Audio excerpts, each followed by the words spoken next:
Hi everyone, welcome to Med Lectures with Dr. Gayatri. Today we are going to focus about radius bone. It is a long bone and it is a lateral bone of forearm. So it has upper end, shaft and lower end.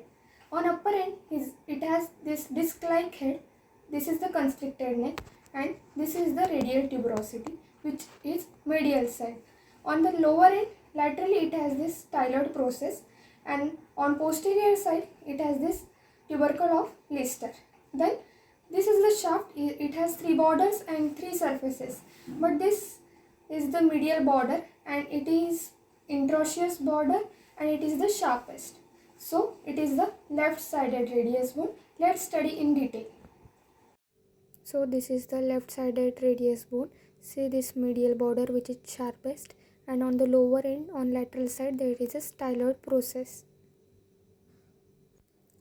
Radius is the lateral bone of forearm and it is homologous with tibia of lower limb. As it is a typical long bone, it has mainly upper end, lower end and this shaft. First we will study upper end. This is the upper end. It bears the head which is disc shaped and covered with the hyaline cartilage. It takes part in mainly two joints. Then it has superior surface which is concave and it articulates with the capitulum of humerus and it forms elbow joint. And this superior surface has the circumference which is articular and it articulates with the radial notch of ulna and annular ligament. Now see, here is the capitulum of the humerus. It gets articulate with this head of the radius, forming the elbow joint like this. And this circumference of the head of radius articulate with the notch which is the radial notch of ulna, and together it forms the superior radio-ulnar joint which is the pivot synovial joint. Like this there is the annular ligament, it forming the superior radio-ulnar joint. Now this is the constricted neck which is partly enclosed by annular ligament.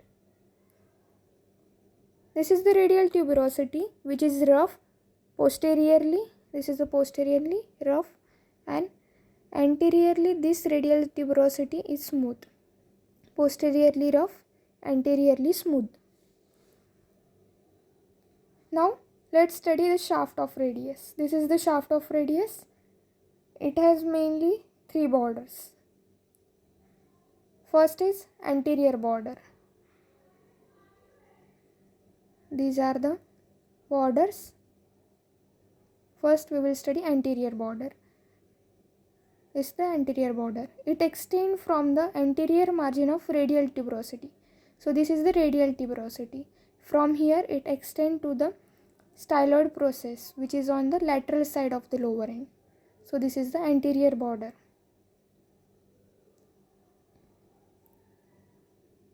Now on upper half it is oblique.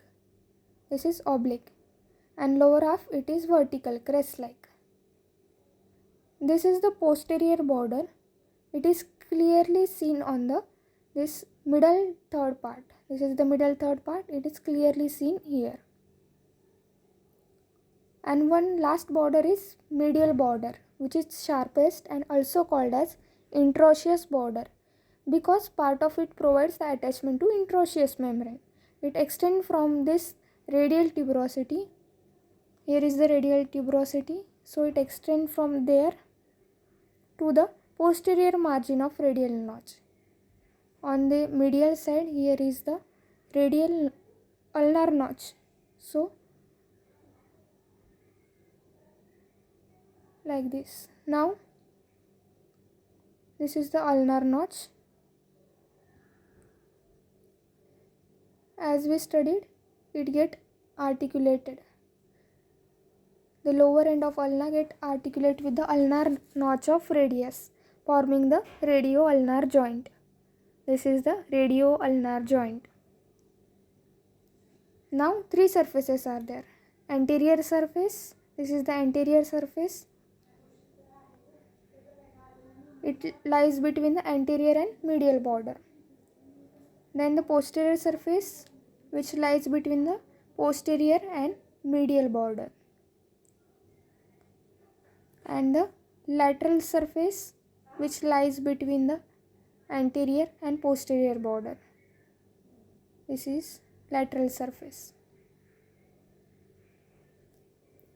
Now let's study about the lower end. It is expanded. It has mainly 5 surfaces. This is the styloid process which is on the lateral side. So 5 surfaces are anterior surface, lateral surface, medial surface, then inferior surface, and one more posterior surface. So anterior surface is crest-like and radial artery palpated against it, it is smooth. Then posterior surface has much grooves and has tubercle. This is the Lister tubercle of Lister, and has oblique groove. Then these are the grooves. See here, these are the grooves.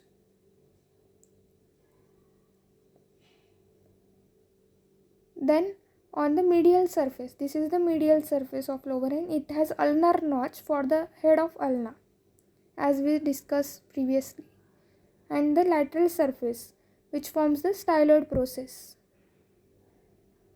This inferior surface is articular and covered by hyaline cartilage. On the lateral surface, it is triangular and has articulation of scaphoid, whereas on medial it has quadrangular and articulation of lunate. So together it forms radiocarpal joint. It forms the scaphoid and lunate, and this lower inferior surface of lower end forming the radiocarpal joint. Now let's study about the muscular attachment or muscle attachment of radius. This radial tuberosity has rough posterior surface which has insertion of tendon of bicep brachii, and an anterior smooth part it has covered by bursa. Then below this radial tuberosity, below it there is the area of shaft which gives attachment to oblique cord. Then at the medial aspect of neck, there is attachment of quadrate ligament. Now on the lateral surface of shaft, there is insertion of 3 muscle, mainly 3 muscle. On the upper third, this is the upper third which gives insertion of supinator. On middle third, there is insertion of pronator teres, and on lower third, there is insertion of brachioradialis. So SPB, supinator, pronator teres, and brachioradialis. Now, this is the anterior border. On the upper oblique side, there is origin of radial head of flexor digitorum superficialis. Now anterior surface, on upper 2/3, there is origin of flexor pollicis longus, and on lower end, there is a tendon of flexor carpi radialis. Then on medial border, this is the medial border, on lower 3/4 part, there is the attachment of the interosseous membrane. On lower 3/4, interosseous membrane is attached. This is the posterior surface which gives origin. On upper side, there is abductor pollicis longus origin, and on lower side, there is extensor pollicis brevis origin. Then lower end, these are the anterior, this is the anterior and posterior margin of lower end which gives attachment to the joint capsule of wrist joint. And medially, ulnar notch on lower margin, there is attachment to articular disc of wrist joint. I hope you understood today's lecture. Thanks for watching. Keep learning, keep growing, and keep exploring. Thank you.